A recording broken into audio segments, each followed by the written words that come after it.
Welcome to We Marry the Family podcast series, where I explore the realities of living with in-laws.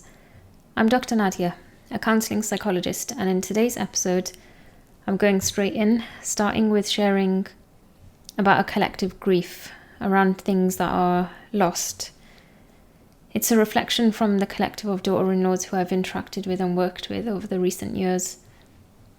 A sort of letter to the younger self from the perspective of someone who's walked the road.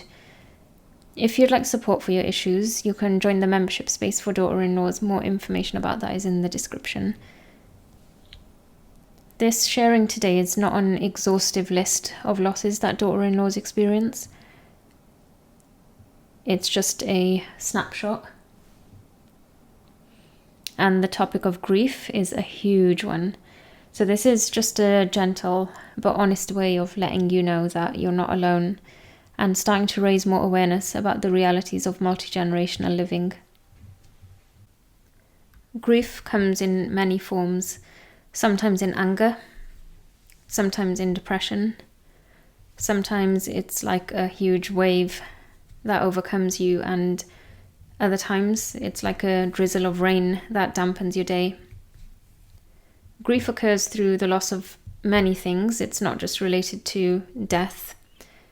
It includes the loss of people in other ways as well, through the loss of relationships, divorce, separation, drifting apart from people.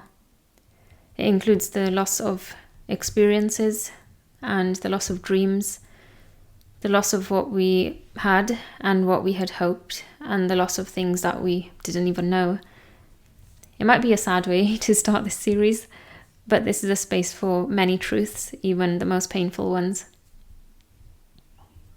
In society, we have a tendency to go upwards without going down and really appreciating how sacred the darkness is, how near God is to the one whose hearts are hurting. We like to look up at the trees and, admire them when they're in full bloom, but ignore them when they're bare.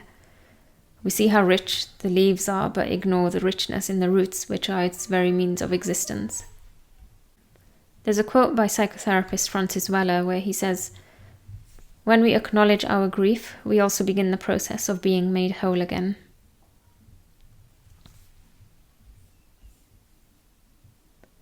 I wish someone told me that my privacy was my right, and I didn't have to give that up, that I shouldn't tolerate disrespect. I wish I knew my own rights, and I wish I knew my own self.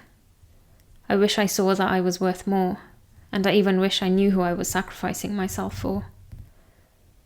I wish someone warned me how much I could lose by living here. The time I wouldn't get back.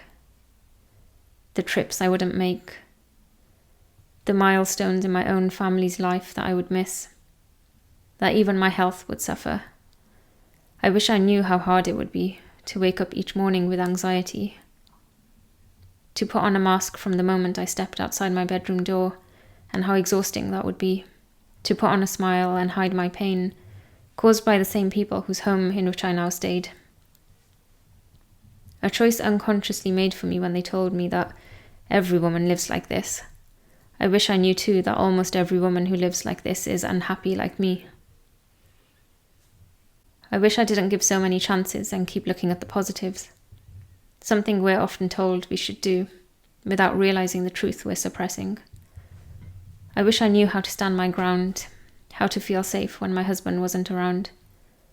I wish someone taught me to take care on this path, that I'd need to prioritize my well-being because no one else would have my back.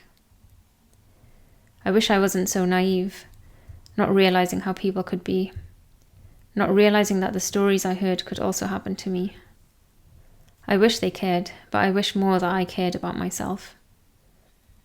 I wish things were different, that I could wake up happy instead of angry, that I could be fully present with my children in their joy instead of battling the sadness within me. I wish my child was born instead of being miscarried because of the stress of this family. I wish I knew the gravity of what I was agreeing to, and I wish other women were honest with me, because if I was never told, then how was I to know?